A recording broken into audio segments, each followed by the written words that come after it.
อีหยังขึ้นในช่วงคอนเสิร์ตออกโชว์งานเปิดฤดูกาลของน้องธิดาอะอายคนหน้าเวทีห้องโฮปอยพุแตกดังบุ้มบุ้มสุดยอดอลังการงานสร้างอีหลีทักทายสบายดี FC ทุกทานกันแล้วกันมาพบมาพ่อกับเจเบาลาวเศร้ามื้อนี้ขอประเดิมคลิปแรกจากลูกสาวธิดาอะอายแห่งวงเสียงวิหก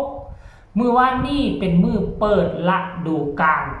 เนาะของวงไงเสียงวิหกก็จะมีทั้งวงอลังการโชว์มีศิลปินฮับเซิร์นมากหน้าหลายตา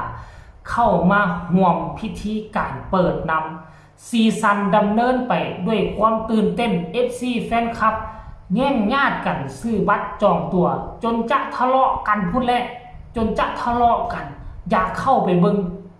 น้องอะอายอยากเข้าไปเบิงโชว์ใหม่ของเสียงวีหก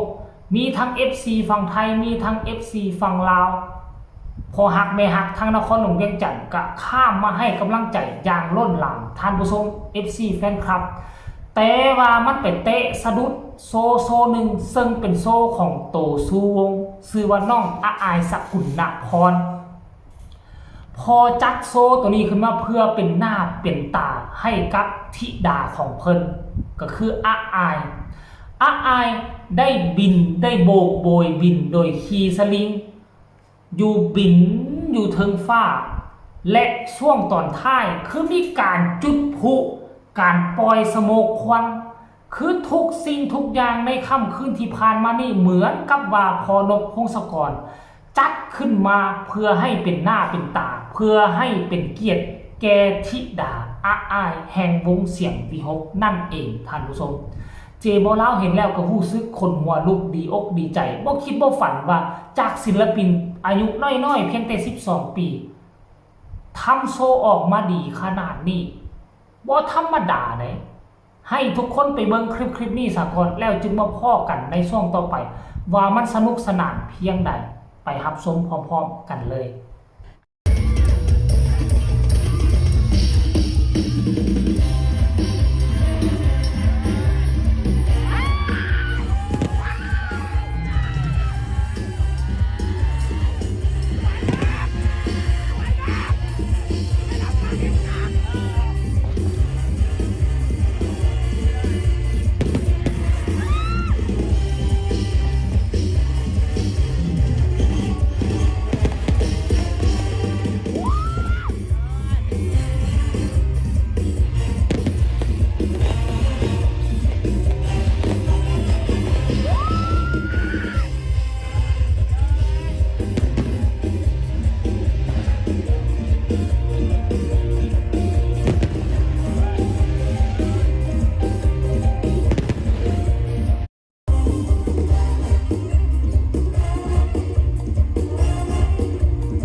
หลังจากค่อยได้เห็นคลิปนี้แล้วค่อยกล้าเว้าได้เลย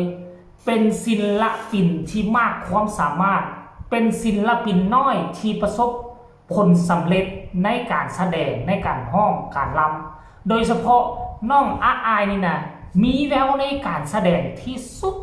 บ่ว่าจะแสดงเรื่องราวละครเวทีบ่ว่าจะแสดงการห้องรำทำเพลงคือน้องทำได้ออกมาดีที่สุดเป็นศิลปินอายุน้อยแต่ว่ามีความสามารถมีประสบการณ์ที่สูงที่สุด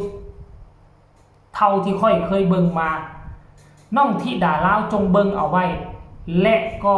เฮียนหู้นำเอ่ยอาอายให้มันได้หลายที่สุดเพื่อไปปรับปรุงแก้ไขในจุดบกพร่องของตนเองมีต้นทุนที่สูงอยู่แล้วสำหรับน้องธิดาลาวต้นทุนก็คือน้ำเสียงแก้วเสียงก้องกังวานน้ำเสียงลูกคอบ่แพ้ไผ่ใส่จุดนี้ให้เป็นจุดเด่นและก็ไปดึงเอาจุดอื่นที่ตนเองมีจุดด้อยจากเอื้อยอยู่ในแวดวงการผู้ที่เขาเข้ามาก่อนท่านผู้ชม FC แฟนคลับอันนี้คือมากผลที่บอดนกบ่มเพาะเอามาในช่วง 2-3 ปีมาเมื่อนี้บอดนกเห็นโซนี่คงจะเพึงพอใจมื้อวานนี่เห็นรูปหนึ่งเล็ดลอดออกมาเดี๋ยวจะเห็นในอีกคลิปหนึ่งก็แล้วกันเป็นตาลูโตนก่อนที่จะเปิดงานทางบอดนกน้ำตายิงป้ออยู่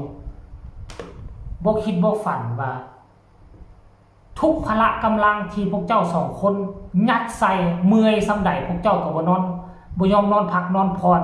มันก็ออกมาดีดังที่พวกเจ้าทุ่มเหือเทแฮงท่านผู้ชม FC แฟนคลับเห็นคนมาทะเลาะกันซื่อปี้เข้าไปแล้วโอ้ยบ่ธรรมดาเสียงดี6ปีนี้จังมันกระแสมาดีลื่นปีที่ผ่านมายิ่งเฮ็ดยิ่งโด่งยิ่งดัง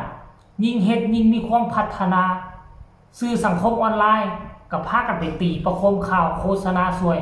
ท่านผู้ชมเอ้ยขอแสดงความยินดีกันแล้วกันกับบอดนกบอดนุกับลุงใหญ่เนาะที่ได้ลูกสาวที่ได้หลานสาวที่มากด้วยความสามารถโซอื่นค่อยยังบ่ทันเห็นที่เขาเจ้าปล่อยออกมาเถื่อเพราะเขาเจ้าปล่อยออกมาแต่โซของน้องอาอายเพราะว่าฮอตช่วงสำคัญนี่นะเขาเจ้าก็สิพากันอยู่เฮ็ดอยู่ในกลุ่มปิดเฮาก็ชัวร์สิได้คลิปมาเฮ็ดกับบ่ธรรมดาได้ท่านผู้ชม FC แฟนคลับเนาะอันนี้คือการเคลื่อนไหวล่าสุดงานยิ่งใหญ่การเปิดวงเสียงที่6ปีที่6เนาะจงกดไลค์กดแชร์กดติดตามเอาไว้ให้แน่คลิปต่อไปอาจจะเป็นคลิปของน้องธิดาลาวแล้วก็จะเป็นคลิปของเอ่ยอาอายได้รับมาลัยอย่างล้นหลามมาลัยใหญ่มาลัยโตส่งไอ้น้องไปยืนอยู่บนเวทีต่างฝ่ายต่างถือข้องมาลัยพวงใหญ่เลยแหละเดี๋ยวเอาไว้คลิปหน้าจึงมาว่ากันแล้วกันเนาะสำหรับคลิปนี้สบายดี